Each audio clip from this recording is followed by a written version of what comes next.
Coming up today, President Park Geun-hye calls on the nation's labour and management circles to give ground and share the burden of ensuring there are enough quality jobs for Korea's young people.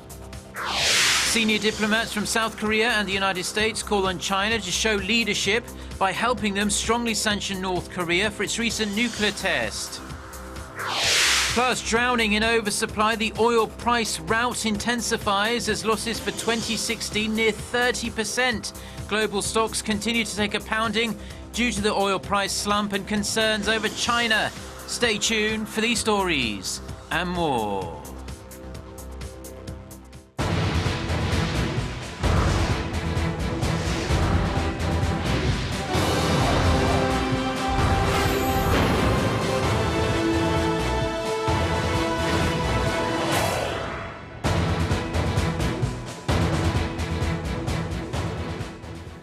Hello to our viewers around the world. It's 6 a.m. on Thursday, January 21st here in Seoul. Thank you for joining us on this very cold morning here in Seoul. I'm Mark Broom.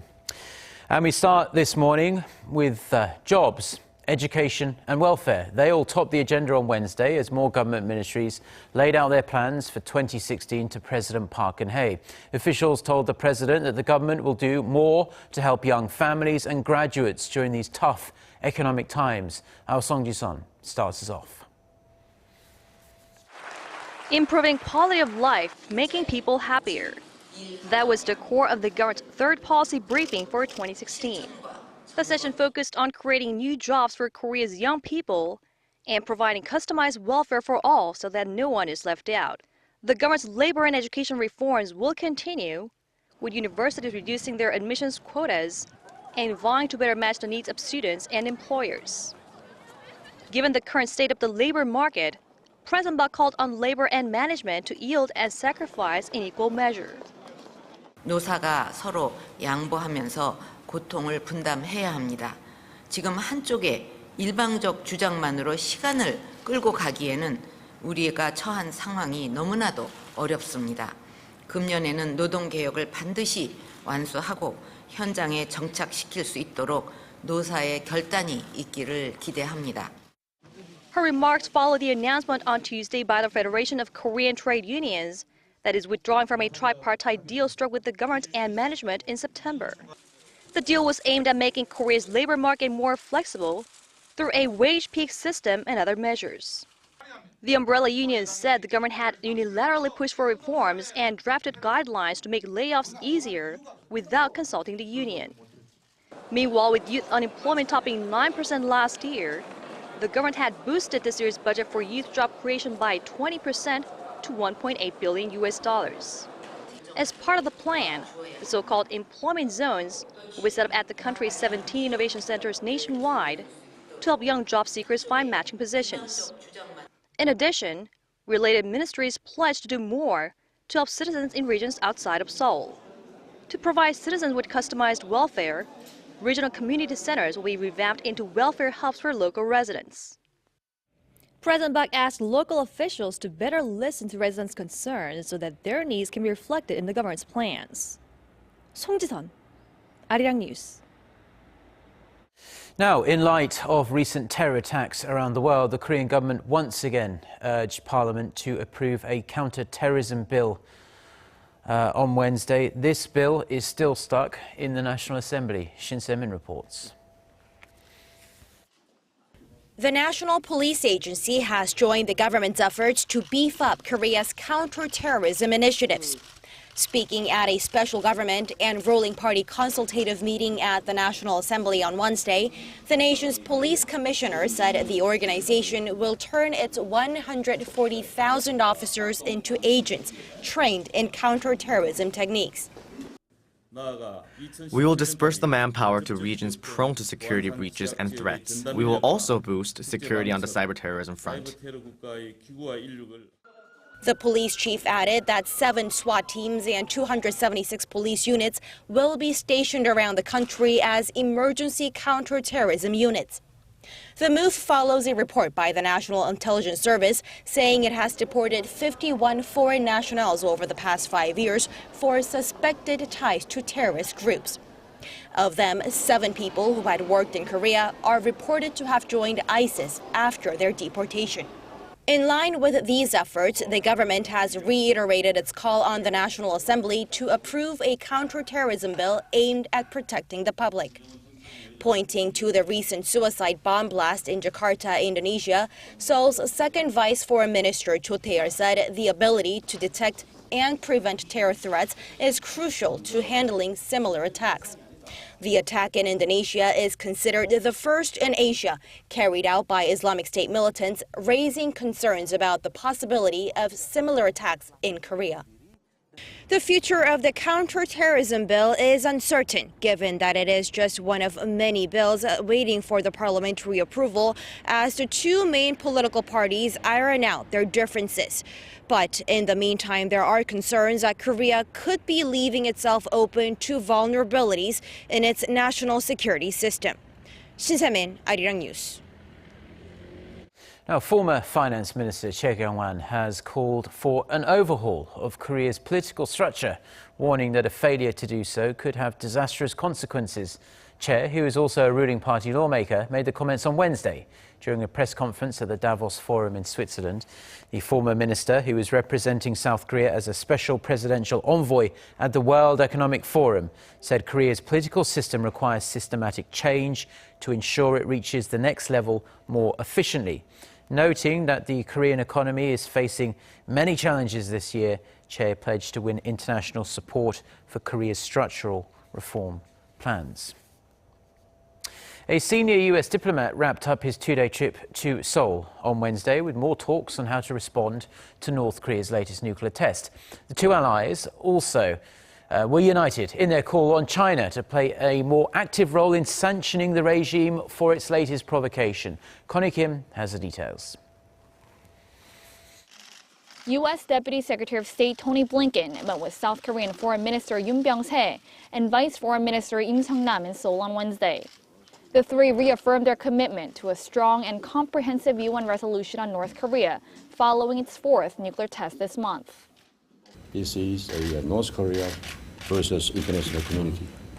So they understand that seriously how their wrong behavior will make them feel miserable.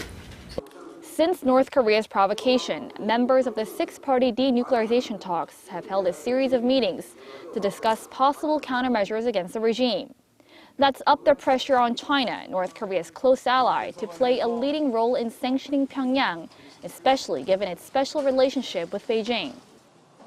It has more influence and more leverage over North Korea than any other country because virtually all of North Korea's trade goes to, from, or through China. So we are looking to China to show leadership on this issue. Blinken is expected to press the issue when he meets with his Chinese counterpart, Zhang Yisui, on Thursday. U.S. Secretary of State John Kerry is also expected to make his own pitch when he visits China next week. South Korea's foreign ministry is also making its final push for a stronger sanctions resolution during meetings with members of the UN Security Council this week. As the meetings proceed, the focus of question will be what level of sanctions China is willing to impose on its traditional ally.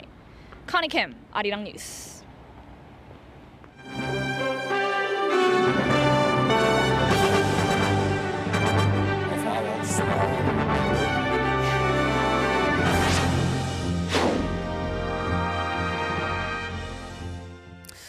So the World Economic Forum is now officially open in Davos. It's where, once again, the world's global elite, business leaders, political leaders and celebs gather together to tell us what's wrong with everything and try to come up with a package of solutions. For more on the World Economic Forum's history, our Kim Min-ji reports. World Economic Forum is an annual meeting that's generally referred to by the name of the picturesque town in the Swiss Alps in which it takes place, Davos. The non-profit foundation was founded by German economist Klaus Schwab back in 1971 as the European Management Forum. It became the World Economic Forum in 1987 when it aspired to reach beyond the borders of the continent where it got its start. Over time, the meeting has evolved in both size and scope. There were just 440 participants from 30 countries at the first event. Now there are more than 2,400 participants, with a guest list that includes more than 40 world leaders, 1,000 chief executives, and a sprinkling of Nobel laureates and celebrities. The economy-focused gathering has also expanded its mission. Today, the WEF is committed to improving the state of the world by engaging business, political, and other leaders of society to shape global, regional, and industry agendas. This year's event, the 46th of its kind, will run from January 20th to January 23rd under the theme Mastering the Fourth Industrial Revolution.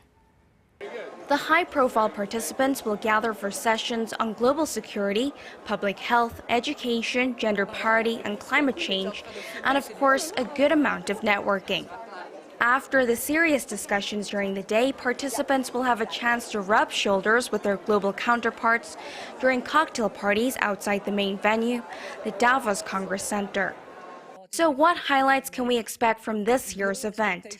Wait and see, as every year there are last-minute announcements, surprise visits, and talks between the attendees that tend to provide the rest of the world with plenty of headlines.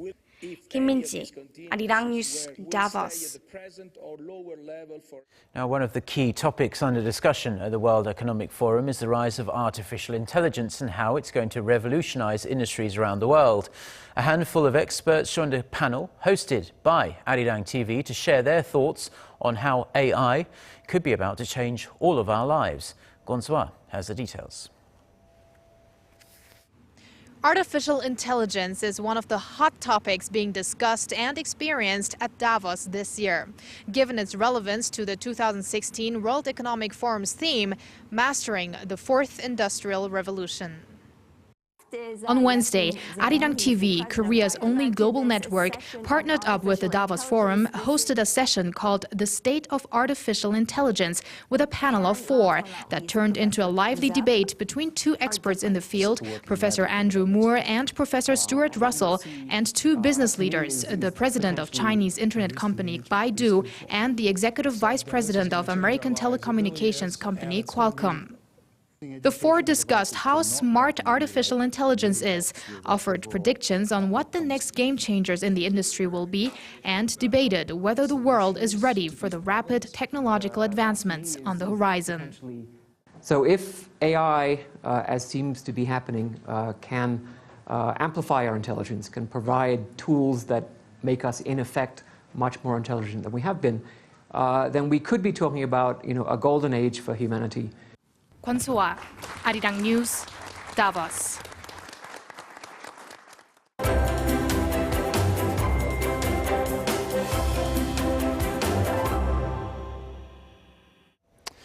Well, Korea has topped Bloomberg's list of the 50 most innovative economies for a 3rd year in a row. Factors like increased R&D spending helped Korea stay competitive, but in terms of labour reforms and the general stiffness of the labour market, it seems the country still has a way to go, though. Hwang Jie has the details.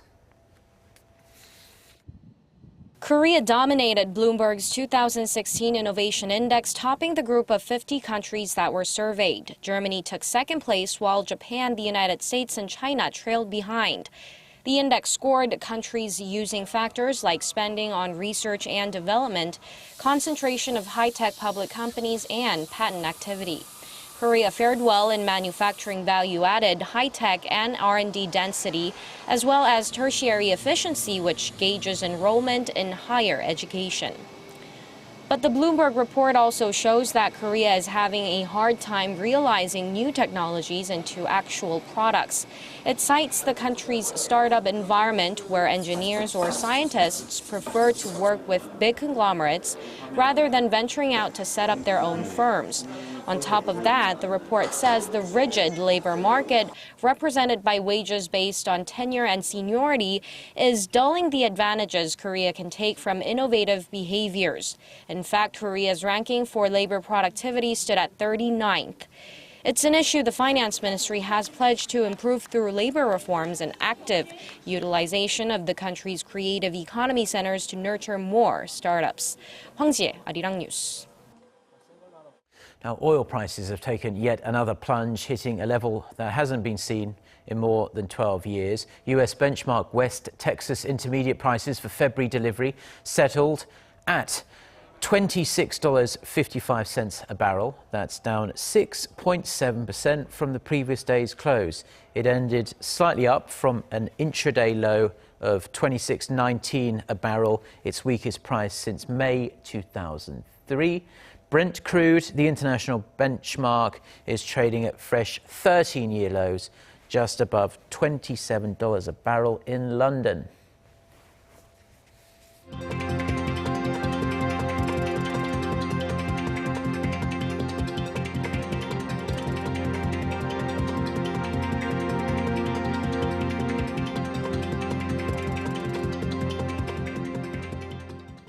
Now, US monitoring agencies, including NASA, have confirmed that 2015 was globally the warmest year on record. Now, as well as being the warmest year in 136 of keeping records, it also marks the fourth time the record has been broken in 11 years.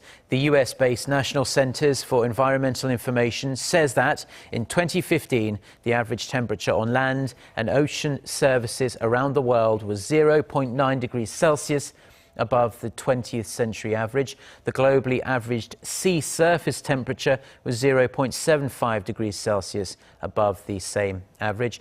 As for why it was so warm, scientists say the biggest culprit was a massive El Nino, which has joined 1997 to 1998 as the strongest El Nino ever observed.